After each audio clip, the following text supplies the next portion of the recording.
माना कि हमारे जीवन में लाख परेशानियां हैं, परंतु ध्यान रखिएगा कोई ना कोई ऐसा विकल्प प्रत्येक परेशानियों का जरूर होता है जिसको पार करके हम सफलता की उच्च श्रेणी को प्राप्त कर सकते हैं। आज मंगल ग्रह और समसप्तक योग के विषय में बात होने जा रही है। ठीक आपके छठे भाव पर मंगल देवता 3 अक्टूबर से 16 नवंबर तक अपने प्रभाव पे रहेंगे। इसका मतलब ये हो गया, ये अपने मतलब आपके जो राशि के स्वामी शुक्र होते हैं, इनके जो दूसरी राशि होती है, इन पर इनका प्रभाव होगा। माना जाता है तुला राशि पर जब मंगल देव होंगे, ये वायु तत्व की राशि पर एक अग्नि तत्व के ग्रह का मिश्रण होगा। क्या होगा इसका परिणाम, इसको हम जान पाएंगे प्रथम टॉपिक में। दूसरी बातों पर आप समझ पाएंगे एक समसप्तक योग का प्रभाव चल रहा है। ये समसप्तक योग ठीक आपके चतुर्थ से दसम भाव पर शुक्र और शनि के द्वारा आपके जीवन पर परिणित होते हुए दिख रहा है। वास्तव में इसका क्या प्रतिफल निकल करके आएगा, कैसे आपके कैरियर को बेहतर बनाएगा, उस पर भी हम चर्चा करने वाले हैं। पहले चलते हैं तुला में मंगल का प्रभाव क्या होगा। ध्यान दीजिएगा, आपके जो राशि के अधिपति शुक्राचार्य हैं, इन्हीं की एक और राशि है तुला राशि, और यहाँ पर ठीक छठे भाव पर इसी घर पर मंगल देवता आएंगे। ये मंगल देव भाई आपके लिए कौन है, आपके लिए सप्तमाधिपति है, मतलब आपके व्यापार के मालिक हैं। दूसरी ओर हमारे जीवन में साहस की भी वृद्धि करने वाले, हमारे जीवन में एक साहस और एक पराक्रम जो हमारे जीवन में होता है, ये सब हमें मंगल के द्वारा ही प्राप्त होता है। मंगल एक अग्नि तत्व के ग्रह माने गए हैं। अब जब सप्तम भाव के स्वामी छठे भाव पर जाते हैं, इसका मतलब व्यापारिक दृष्टिकोण से इस समय पर आपको ज़्यादा मेहनत करने की संभावना ज़्यादा बन सकती है।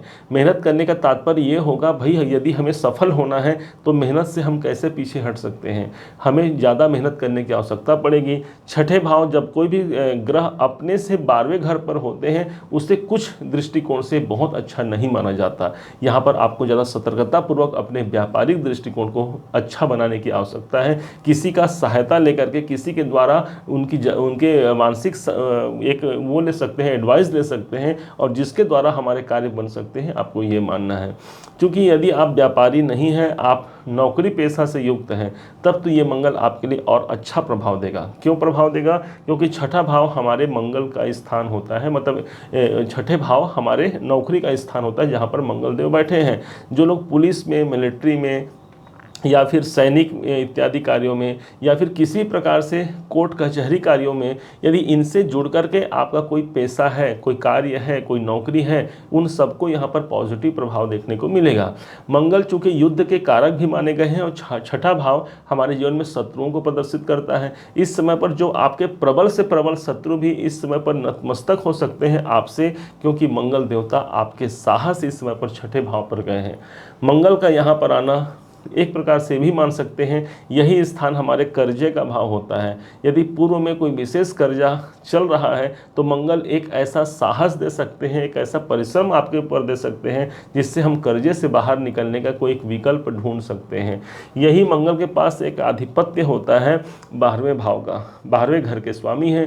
12वें भाव को हम अधिकतर जोड़ते हैं, आप ध्यान देंगे, यही वो स्थान है जो विदेशों का भाव है। यदि और ये नौकरी के भाव पर है, तो जो लोग विदेशों में नौकरी करना चाहते हैं, उनके लिए बहुत अच्छा संयोग हो सकता है, या विदेशों से संबंधित जो जॉब करते हैं उनके लिए भी अच्छा संबंध होगा, क्योंकि छठे भाव पर बैठे हुए मंगल की सीधी दृष्टि अपने स्वयं के अपनी राशि पर, अपने घर पर पड़ रही है।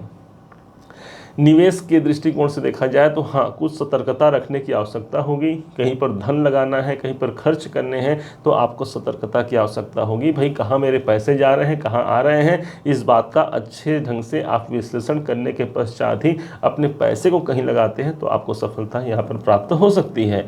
अब उस पॉइंट को समझते हैं, शुक्र शनि के समसप्तक योग को।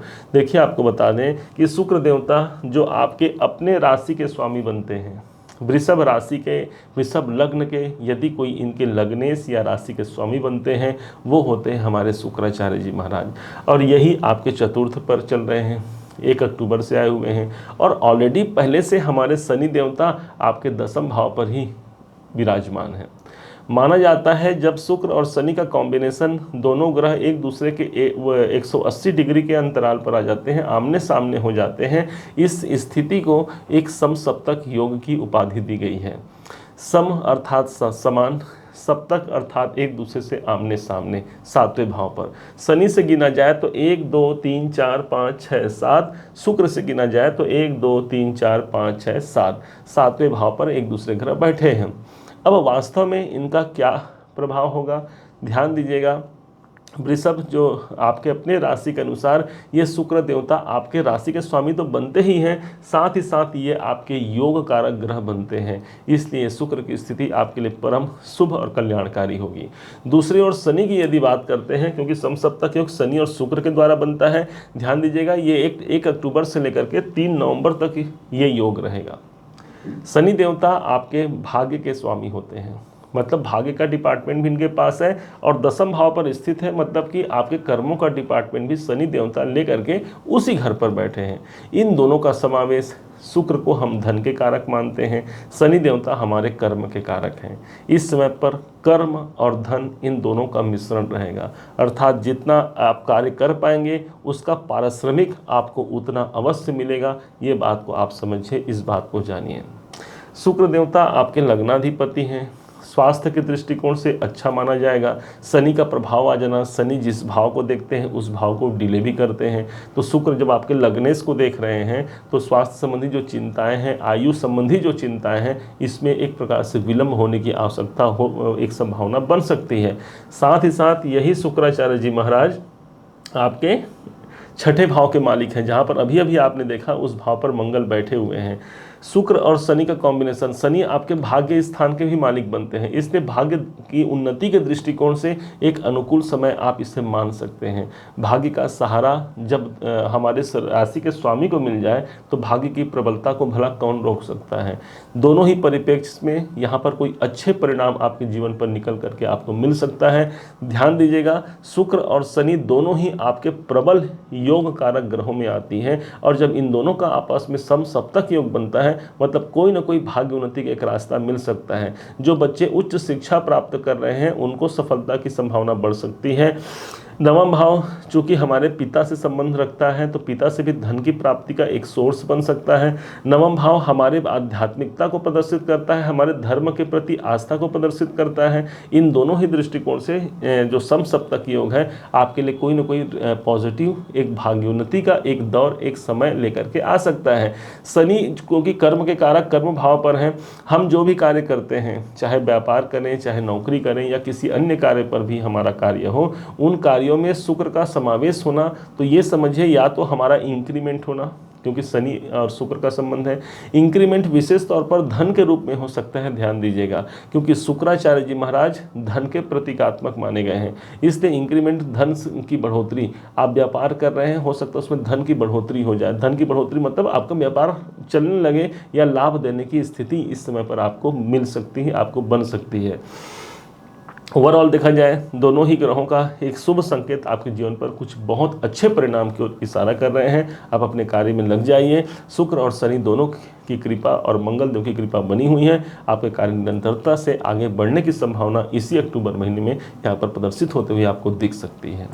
उम्मीद है आप सबने इसे समझा होगा, आप सबने इसे जाना होगा। यदि आपने इसे समझा है, जाना है, मेरे समझाने का प्रयास यदि आपको सार्थक लगा हो, मेरे समझाने का तरीका यदि आपको सार्थक लगा हो, तो अपना प्यार भरा लाइक और कमेंट करना कभी मत भूलिएगा। हर बार की भांति आपके लाइक और कमेंट हमें बहुत मोटिवेशन प्रदान करते हैं। और हाँ, यदि आपने अभी तक चैनल को सब्सक्राइब नहीं किया है, सब्सक्राइब भी कीजिएगा। पुनः एक बार फिर आप सभी का दिवस बहुत मंगलमय हो, इन्हीं शुभकामनाओं के साथ। जय श्री राम।